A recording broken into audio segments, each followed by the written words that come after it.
cờ Việt Nam luôn các bạn ơi. Avignon thật là đẹp các bạn, quá đẹp, đẹp ngoài sức tưởng tượng luôn. Mình đã từng tới và đã tham quan, và lần này trở lại thì mình vẫn luôn bị cuốn hút bởi cái vẻ đẹp này.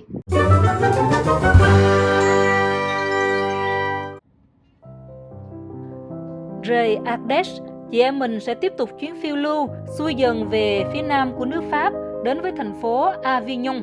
Đây được mệnh danh là thành phố của các giáo hoàng, và đặc biệt đây là quê hương của vị linh mục Alexandre de Rhodes, người có công rất lớn trong việc hoàn thiện, phát triển chữ quốc ngữ, chữ viết tiếng Việt của chúng ta hiện nay. Mình đang ăn tối, đây là một trong những bữa tối của tụi mình. Em Quỳnh có món gì đây? Em có món tôm dum Dum Thái đúng không? Và chị có phở bò. Hai chị em sẽ thưởng thức bữa tối tại một nhà hàng Việt ở Avignon. Bữa tối của tụi mình có bún bò nè. Ủa, mình có quay không? Chị sẽ ăn rất là ớt cái tương phở nè. Em nghĩ là tương đen á. Tương đen. Tương đen á. Đúng rồi, mình ăn phở. Có tương đen. Và đây là đũa Việt Nam, chúng ta còn phải học cách sử dụng đũa. Các bạn sẽ thấy các bước sử dụng đũa, các bạn sẽ đặt ngón tay như thế nào cho đúng. Mình sẽ ăn thử coi thử phở quán này ngon không nha. Vâng, thì mình sẽ giới thiệu cho các bạn cách ăn. Đầu tiên mình sẽ thử nước. Phở nóng. Sợi phở thì là sợi phở trong gói.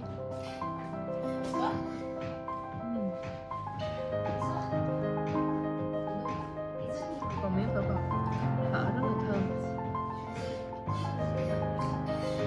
thịt bò rất mềm,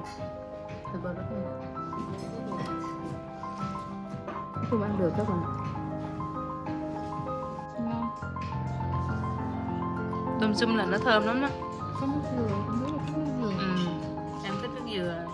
Ngon, Thơm lá chanh không? Có. Và cũng cay sẵn. Em ăn cay được mà đúng không? Món Thái là nó cay. Ngon. Chúc em ngon miệng nha. Chúc chị ngon miệng. Merci anh.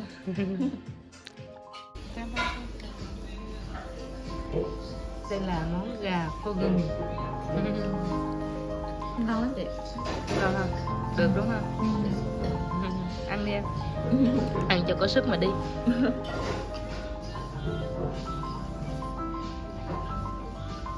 Món ăn rất là thuần túy Việt Nam ha. Bởi vì tới mấy thành phố lớn cái điều sung sướng là ăn món Việt.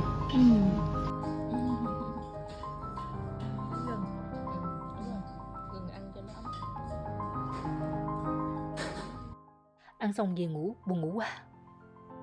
Đây là cái phòng ngủ của chúng mình. Một cái phòng ngủ được trang trí với một phong cách cũng rất là dễ thương. Phòng mới bước tới làm điều mà đàng hoàng. Cái phòng ngủ nhỏ thôi nhưng mà mình sẽ sinh hoạt chung cái phòng ăn ở dưới phòng khách của gia đình. Có giá treo đồ, có gương, vân vân, và có một cái kệ để đồ nhỏ nhỏ. Đây là cái cửa hàng Fnac, cửa hàng bán điện thoại, máy tính, các thiết bị điện tử. Mà bên cạnh đó nó có một cái tòa nhà rất là cổ kính và được trang trí bởi những cái hoa văn, những cái ban công rất là tỉ mỉ ha. Trên mỗi một tòa nhà nó đều có mỗi một cái đầu. Ở đây là đầu trâu, đầu bò gì nè, cái đầu tiên nè, rồi tới đầu người, đầu sư tử hả? Cũng có thể, đúng rồi, cũng có thể lắm. Và sau đó thì nó xen kẽ với nhau, một đầu người và một đầu sư tử.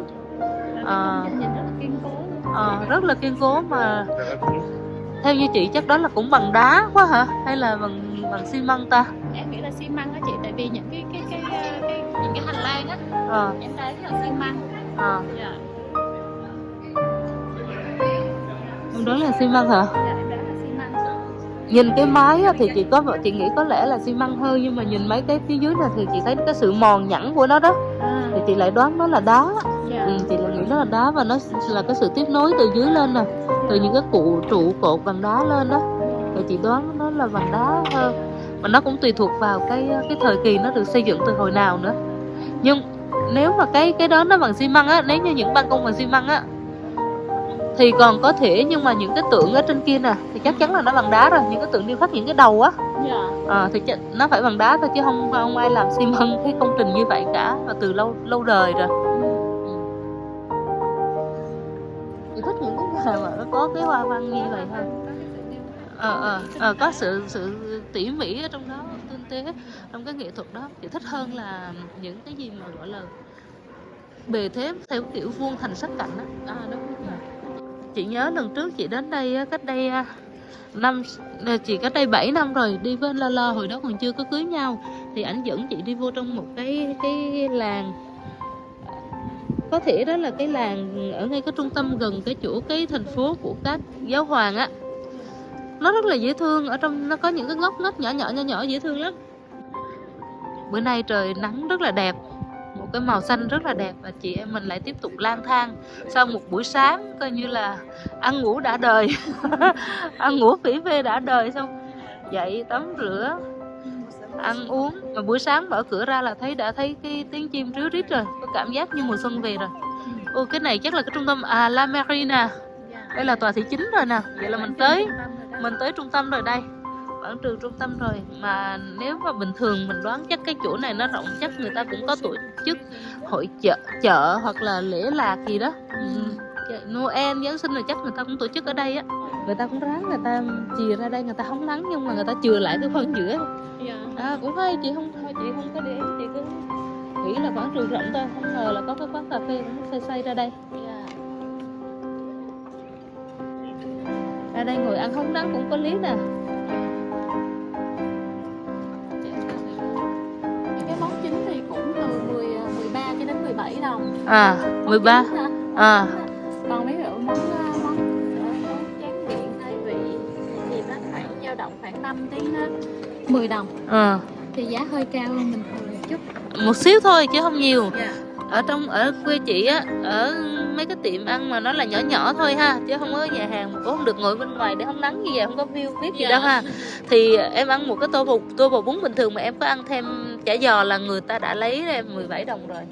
Nhưng mà quê chị là thuộc dạng em thuộc dạng hơi cao hơn bình thường so với chung. Đúng rồi, nhưng mà đây đây là thành phố Avion không? Thường nó sẽ có nhiều lựa chọn thì giá nó sẽ tốt hơn. Giá nó sẽ nhưng mà chị nghĩ là theo như kinh nghiệm chị đi du lịch miền Nam nha, thì chị thấy những cái thành phố miền Nam thì cái mức sống á nó dễ sống, nó dễ chịu hơn nè. Đúng rồi.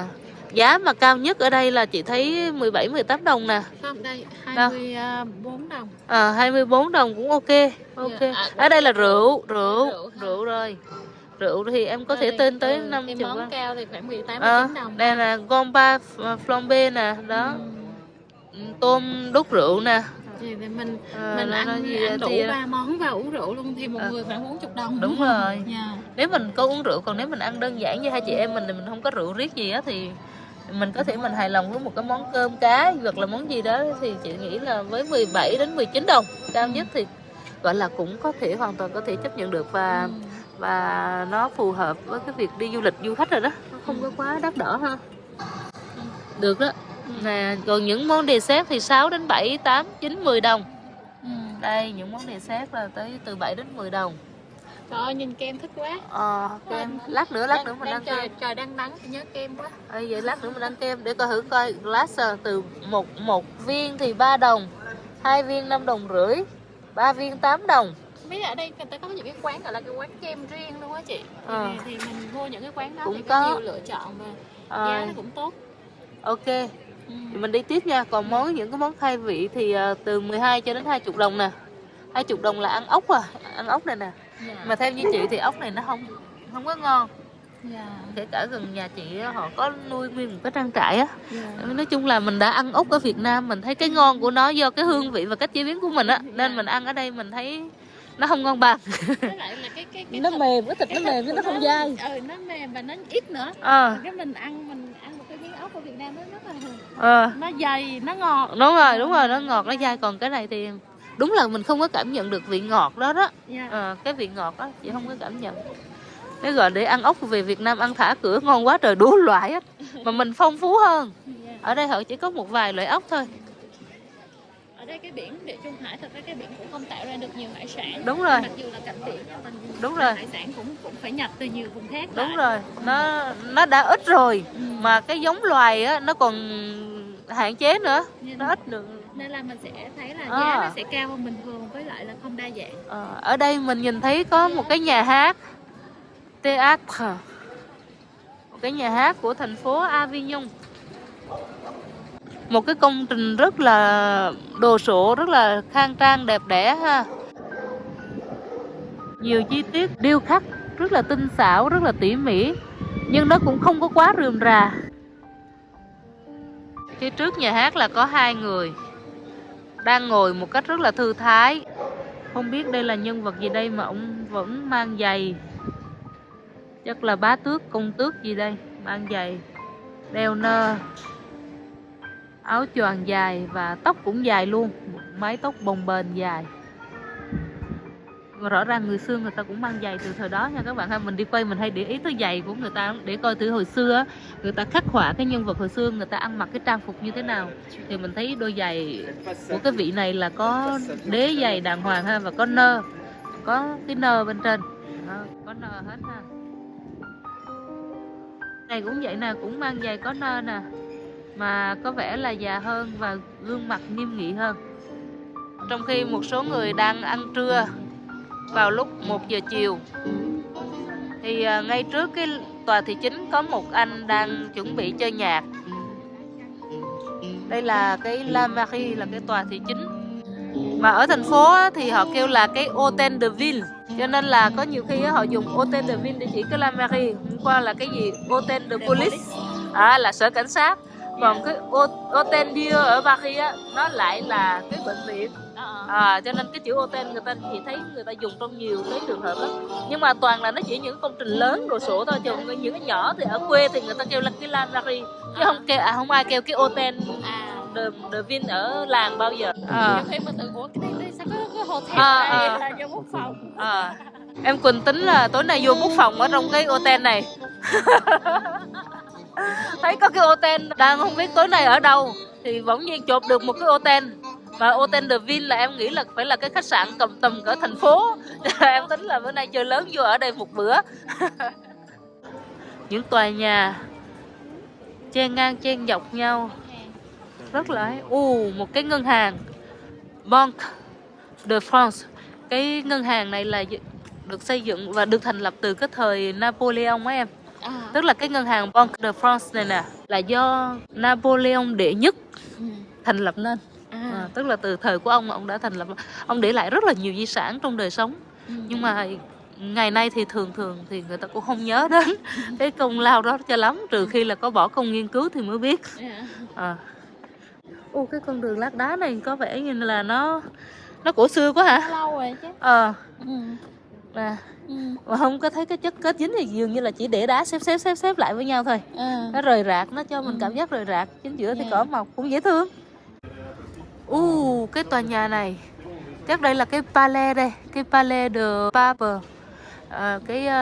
cái palace, cái cung điện của các giáo hoàng từ thế kỷ 12 á, những năm 1300 cho tới đầu những năm 1400 thì các giáo hoàng về đây ở đây thay vì ở Roma, và sau đó thì họ dời về Roma. Nhưng mà những cái tòa thành này vẫn thuộc cái quyền sở hữu của giáo hội của Vatican.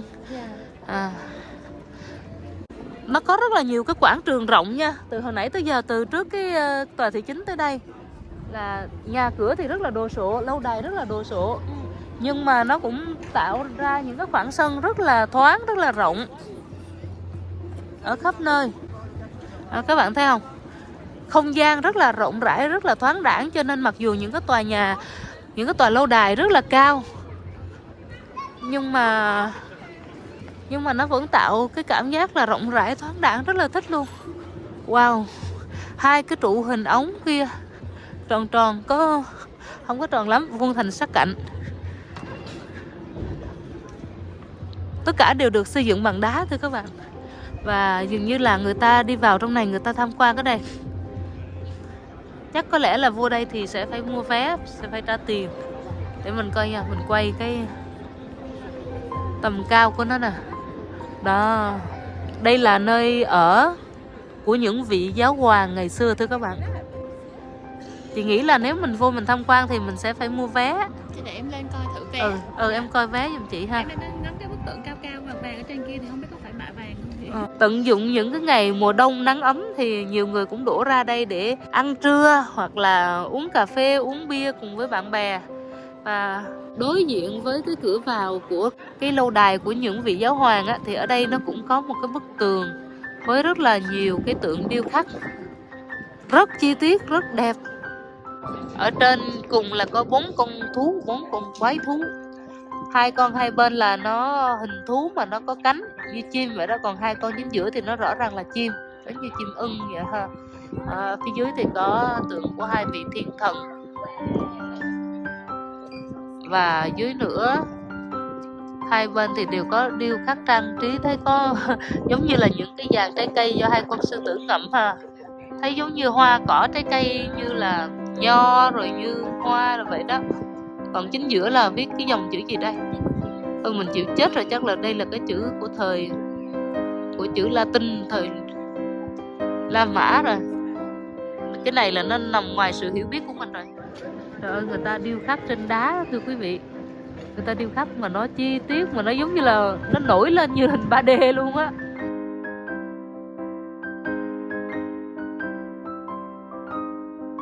Để xây dựng cái công trình mà bức trắng đẹp quá. Như một cái cầu thật ấy. Đúng rồi. Người ta làm như vậy để mình đỡ thấy cái phần thô kệch của cái dàn giáo công trình đi. Ước gì ở Paris người ta cũng làm như vậy. Ở Paris người ta đang sửa chữa rất là nhiều công trình, Tháp Eiffel rồi người ta cũng sửa chữa, nhưng mà ta để dàn giáo nhìn rất là kinh. Chị đoán có lẽ đó là cái cây cầu ở Avignon, cái cây cầu rất là nổi tiếng và nó đã bị gãy. Mình thấy có tượng của Đức Chúa Giêsu ha, đóng đinh trên cây thập giá, và phía trên cao kia chị đoán là tượng của Đức Mẹ Maria.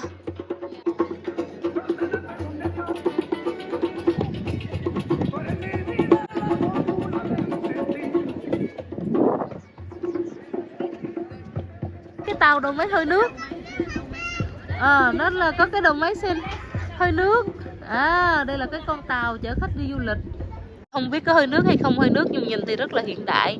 Nhưng mà làm cái kiểu giống cái kiểu hơi nước quá, không biết là người ta mô phỏng hay là người ta thực sự nó là một cái đầu máy hơi nước. Mình sẽ đi lên ở đây. Quảng trường rất là rộng. Bên kia khoảng sân là một cái khu phố rất là cổ với những cái mái ngói bàn bạc.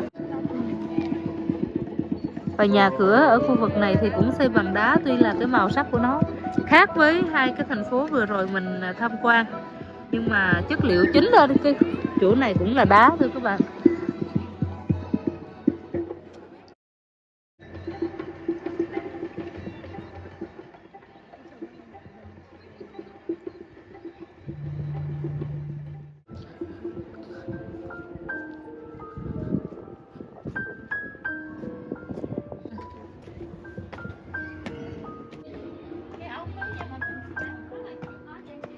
Cho nó hài hòa với lại cái công trình. Đúng rồi. Nó không có hiện ra một cái khối kim loại. Người ta sơn cho nó hài hòa với lại ngân đan, nó cũng có một số cái hoa văn. Thì chị thấy ở Pháp á, những cái ống nước hay là những cái cột đèn nó đều là bản thân nó đều là những cái tác phẩm nghệ thuật rồi. Công trình thì rất là đồ sộ mà được xây dựng qua hàng bao thế kỷ rồi. Nay chúng ta ở thế kỷ 21 mà chúng ta đang bước chân trên những cái công trình được xây dựng từ thế kỷ 11, 12.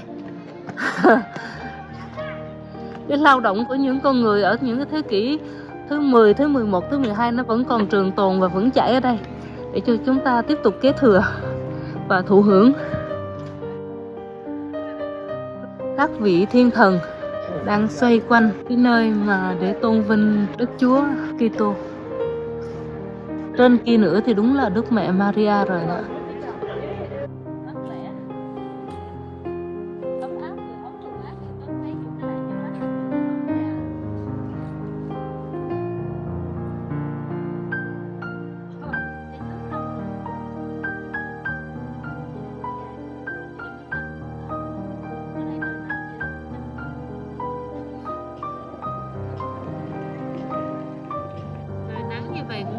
tiện cho những cái nghệ sĩ biểu diễn ở đường phố. Biểu diễn trong tiết trời ấm áp thì dù sao nó vẫn thích hơn là biểu diễn khi mà trời lạnh giá.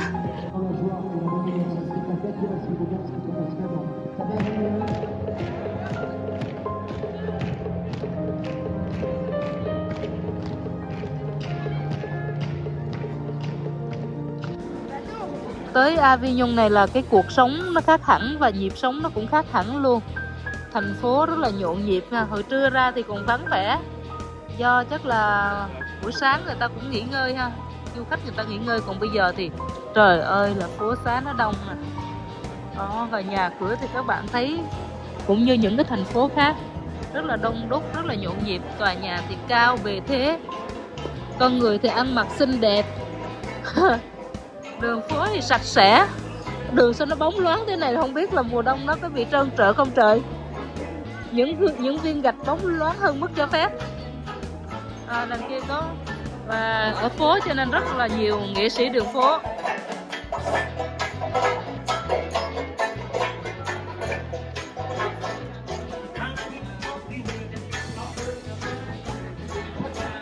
Là những tiệm bán giỏ, bán sách, rất đồ. Tiệm bán giỏ sách tay. Họ ngồi họ ăn kem, họ ăn gì á em? Ở đây có thấy một anh với một chị đang ăn cái gì đó mà tụi mình cũng đang đi kiếm kem ăn. Đang mật ong rồi. Maison de qualité. Đây là cái bán gia vị, bán mật ong, sô cô la, các thể loại mứt, kẹo, mứt, bánh mứt. La Dame Blanche. Cái kem á. Cái bánh gì đây?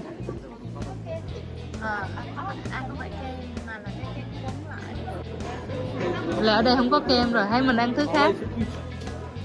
Bonjour.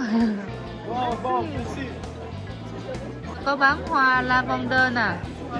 Lavender bao nhiêu một cuộn đây? Thơm lắm. Chị không biết bao nhiêu một gói này đây. Việc gì chị? Cái này á hả? Dạ, hoa lavender thì mình làm gì? Em có thể em vào trong những cái túi để em để trong đồ, cho nó thơm, hoặc là người ta cũng có thể người ta pha trong những cái trà rồi nọ kia. Fleur de lavande. Mà chủ yếu thì chị thấy là người ta may những cái túi vải á, mà người ta bỏ vô, người ta để cho thơm cái tủ đồ, khử mùi. Nhưng mình không biết bao nhiêu một bó như vậy, không có thấy để giá. Cái này 3 euro, còn cái này là 7 euro nè. Phố xá rộn rịp và đẹp lắm các bạn. Đẹp, thoáng, sạch sẽ và có vẻ cũng rất là khang trang á. Màu sắc sáng sủa, rất là đẹp. Giữa những cái tòa nhà người ta luôn có những cái khoảng sân rộng, những cái vùng, cái không gian mở rất là ok. Và người ta có những cái quán cà phê, những cái quán ăn nằm dọc rải rác, rất là rộng rãi. Bây giờ cũng là mùa đông, mình tưởng đâu là ít khách du lịch, chỉ có những người như mình, những người chịu khó du lịch mùa đông thôi. Nhưng mà hóa ra là cũng có rất là nhiều du khách khác á, có rất là nhiều du khách. Những con hẻm cũng rất là rộng, nhưng mà luôn lúc nào cũng đầy khách qua lại hết. Cũng là về phố một cái là cái không khí, cái nhịp sống nó khác hẳn với những cái ngôi làng đá trên núi các bạn ha. Nhưng mà tất nhiên là so với những cái thành phố lớn cấp quốc gia khác như Paris và đồ thì Avignon vẫn là một cái thành phố tương đối là khá là yên bình và đáng sống. Nó cũng sạch sẽ, nó cũng có đầy đủ tiện nghi, nó cũng có những cái tòa nhà với kiến trúc bằng đá rất là quyến rũ, rất là đẹp đẽ và sang trọng. Những tòa nhà bề thế và đẹp đẽ với những kiến trúc của nó, nhưng mà nó cũng đủ cái sự yên bình, chứ nó không có quá là đông đến cái mức ngợp thở như Paris. Các bạn thấy không? Đường ngang ngõ dọc. Và tất nhiên là ở đây là người ta sẽ sống bằng Người ta sống bằng cái ngành du lịch là chính rồi đó. Bây giờ mới có tháng 2 thôi là còn là mùa đông, mà mình thấy du khách tập trung về đây cũng khá nhiều.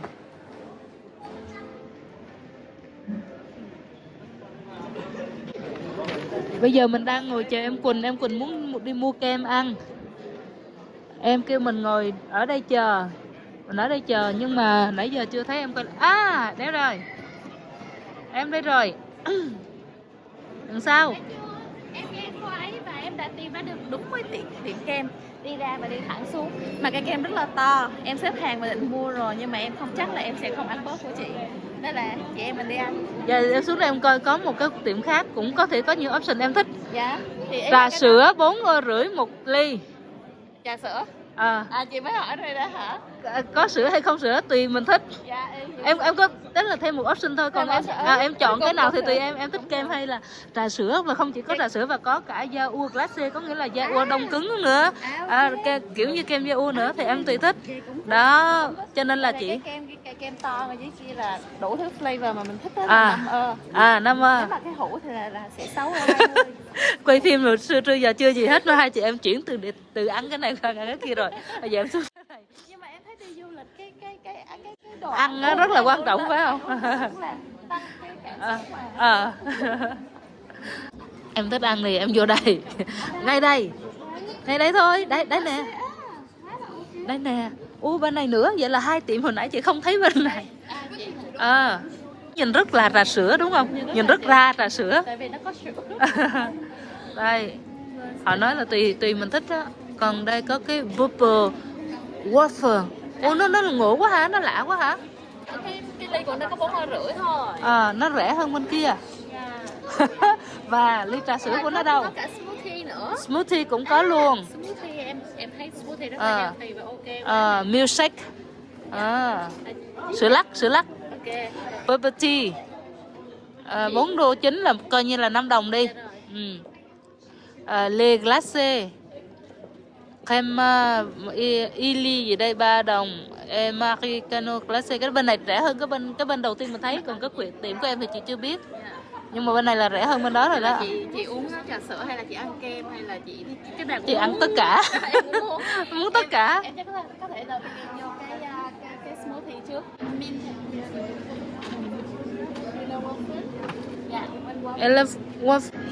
Chúng ta đã thay đổi sần soạt từ món này qua món kia. Nhưng mà chị thấy cũng được đúng không? Cũng được, optional mà. Em thấy smoothie là cũng healthy nữa.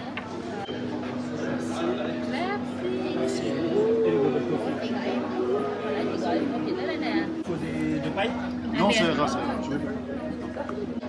Này là kem chứ không phải kem tươi. Cái này là kem mousse. Ăn chung với nhau. Cái bánh này ăn nhớ cái bánh phở Việt Nam. Đúng rồi. Hoặc là cái bánh tổ ong á. Giống như cái waffle này có chỗ sẽ làm giòn, giống như bữa mình ăn nó sẽ giòn. Còn chỗ. Ăn ngon không? Ngon. Cái bánh này thì cũng giống bánh tổ ong Việt Nam thôi. Chị thấy nó giống cái kiểu như là bánh trái tim ở miền Trung á, nó có một cái bánh trái tim là cái kiểu cái hình nó giống như cái bánh goffer mà bữa hổm mình ăn ở Annecy á. Cái hình nó khác nhau thôi, cái bột nó cũng không vậy. Đúng rồi, mà nó hơi giống. Em biết cái bánh trái tim đó không? Em thì cũng biết. Nhưng mà nó vẫn là lỗ đúng không? Mặc dù nó hình trái tim to thôi nhưng mà nó vẫn lỗ. Không, ở trong á là nó xếp lại với những cái hình thoi, nhiều hình thoi, ghép lại thành cái hình trái tim. Tại vì là cái khung của nó là nó lưới. Khung nó lưới. Cái hình trái tim. Nó như một cái bông hoa nhưng mà sau khi cắt nó ra thì nó thành những cái trái tim nhỏ nhỏ. Bên chín. 1, 2, 3 vô. Vừa ăn vừa phải bảo vệ tài sản các bạn. Cái anh bán trà sữa, anh nhắc nhở mình là phải để ý coi chừng. Chứ anh không có nói thẳng ra, anh không ngại, tại vì anh làm ăn ở đây mà. Nhưng mà anh nhắc mình là coi chừng, cẩn thận củi lửa.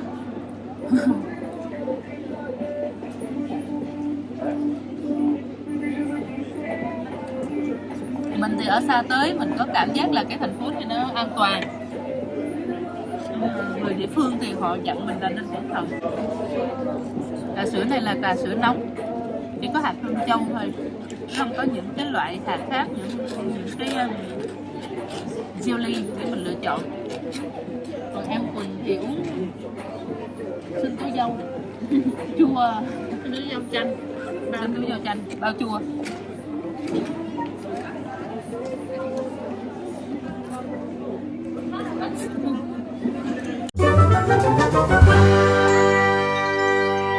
Đất ơi, hai chị em mình vừa mới ăn uống xong, bước thêm vài bước nữa thì tới đây thấy một cái khung cảnh rất là rực rỡ.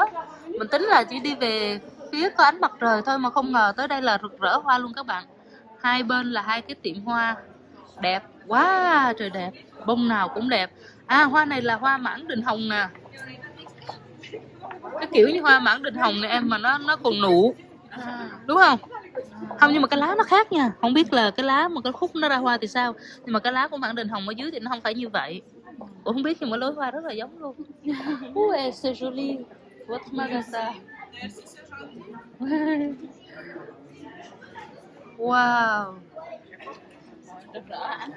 Quỳnh ơi, chị đi chết đây. Đẹp quá. Đây, trời ơi, nó cái này nè, nó đừng có đụng vô nha. Dạ, Thanh cho em coi giá. 6 đồng một bó, một nhánh đó. Một la boîte là một bó. Dạ. Ý là cái một nhánh đó nó đây sẽ này vẽ ra nhiều á chị. Là một, ở đây là có 2 bó dưới này nè. Một cái góc đó ở dưới á. 2 bó, người ta bó lại 2 bó nè. Người ta 2 bó thì 6 euro là một bó. Wow ơi là nó đẹp. Còn đây là hoa anh túc, đúng không? Nó cái kiểu rất là giống hoa anh túc, nhưng mà có thể là anh em của nó chứ nhìn thì cũng không giống cái hoa anh túc chị thường thấy.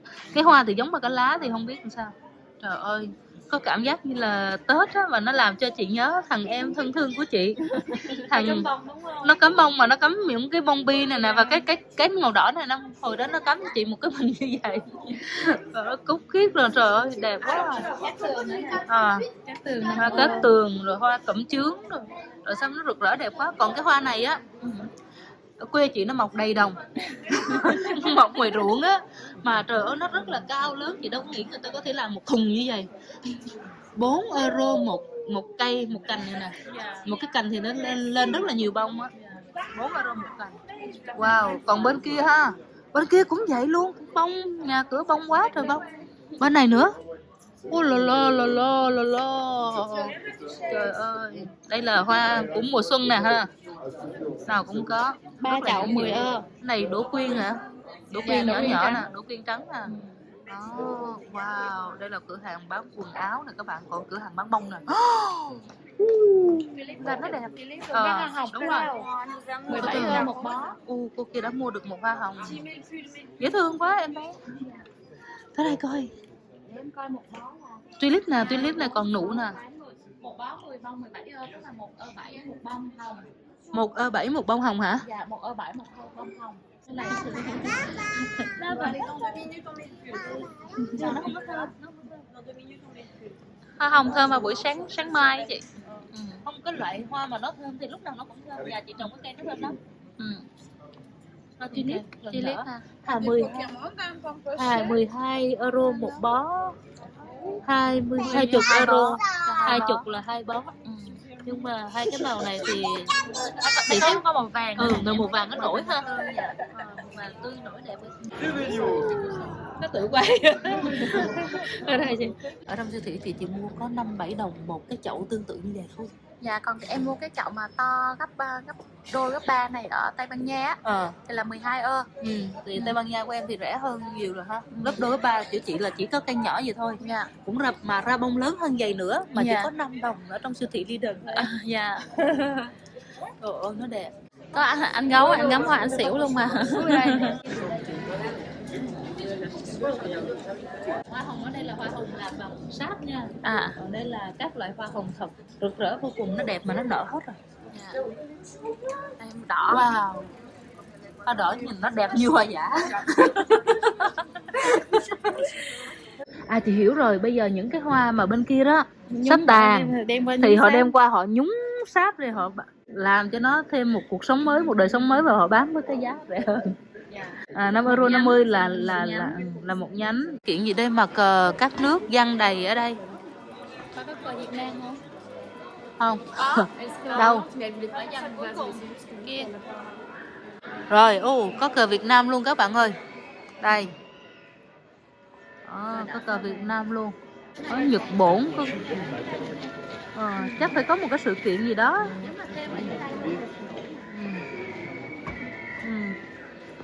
Và ở đây nữa, ở đây cũng còn rất là nhiều cờ. Không biết ở đây họ có một cái sự kiện gì hay không mà họ treo rất là nhiều cờ của các nước, hay chỉ đơn giản là họ treo như vậy là để thu hút khách du lịch thôi. Đẹp quá à. Thành phố đẹp và sáng sủa ghê á. Thành phố cổ nhưng mà rất là sáng sủa. Những cái con phố nó không có tối tối như là thành phố Lyon.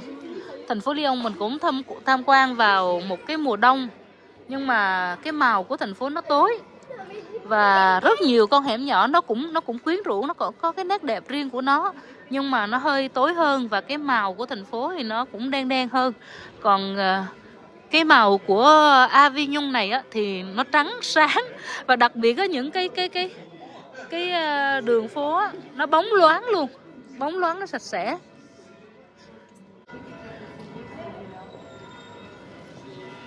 Và chính trên cái mảnh đất này, chính trên cái thành phố Avignon này, một con người rất là tài năng đã được sinh ra. Đó là ngài linh mục Alexandre de Rhodes.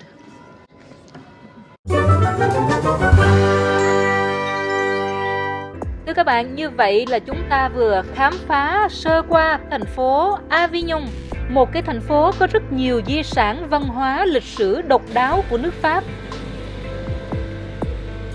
Ở đây chúng ta sẽ được chiêm ngưỡng cái thành phố gọi là thành phố của các giáo hoàng.